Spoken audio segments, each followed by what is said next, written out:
On va aller faire qu'est-ce qu'on fait comme toujours. Mettre de l'essence. Hein? Avez-vous vu ça?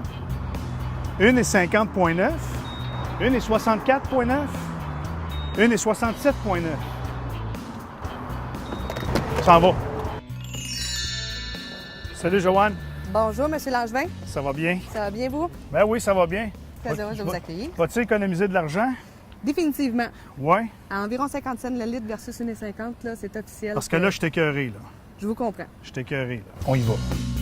On est avec Steve. Steve, ça va bien? Ça va très, très bien. Là, c'est toi qui es le master de toute l'installation de la conversion au propane. Ouais. Nous autres, on fait des conversions, on installe, on développe, on modifie, on adapte. Donc, dans ce cas-là, on a fait recouvrir ton réservoir avec du Line-X, qui est un produit excessivement solide. Ben, je connais bien le Line-X. Wow! Wow! Hey, ça, c'est vraiment beau, c'est vraiment hot. Fait que ça, c'est le réservoir que je vais avoir. Que tu vas avoir dans ta boîte de camion. Ça contient 218 litres. 218 litres. Ça devrait te donner une autonomie avec ton véhicule, dépendamment comment tu vas conduire, d'autour de 1000 km. Wow! Au propane. Wow! Je suis impressionné.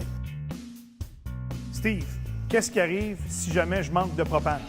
C'est simple, tu as un problème, tu n'as plus de propane, le système va retourner automatiquement à l'essence, ce qui fait que tu n'es jamais pris sur le bord de la route. Est-ce que mon véhicule est moins fort avec le propane qu'avec l'essence? Non, tu verras absolument pas la différence. Peu importe la vitesse que tu vas rouler, peu importe la charge que tu vas avoir.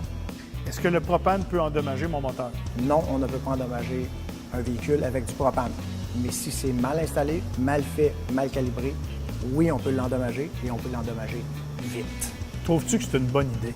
Oui, pour plusieurs raisons. Pour l'économie, pour la performance, pour l'aspect environnemental, pour plusieurs bonnes raisons, c'est une bonne décision. C'est parti, le réservoir est là. Là maintenant, combien d'argent on va économiser? J'ai envie de savoir ça. Suivez-moi, on s'en va dans le bureau de Joanne.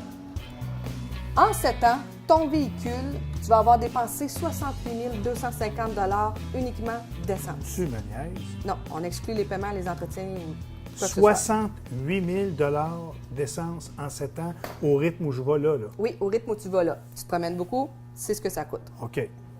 En utilisant le système Prince de BL Énergie, un coût de ta conversion absorbé, c'est plus de 20 000 $ d'économie dans tes poches au bout de 7 ans. Ben, j'en reviens pas.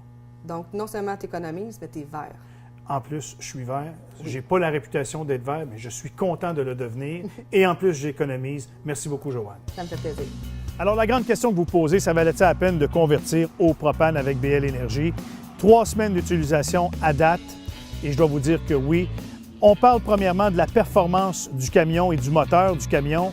Il n'y a pas de changement dans toutes les circonstances. Que ce soit dans des chemins accidentés, que ce soit tirer la remorque et le bateau. J'ai même tiré une remorque très chargée pendant plusieurs heures sur l'autoroute. J'ai vu aucun changement au niveau de la performance du moteur du camion. Combien d'argent en 3 semaines j'ai économisé? Pas mêlant, 325 $, je l'ai calculé. 40 % d'économie d'essence en 3 semaines, dans mon cas, avec ce camion-là.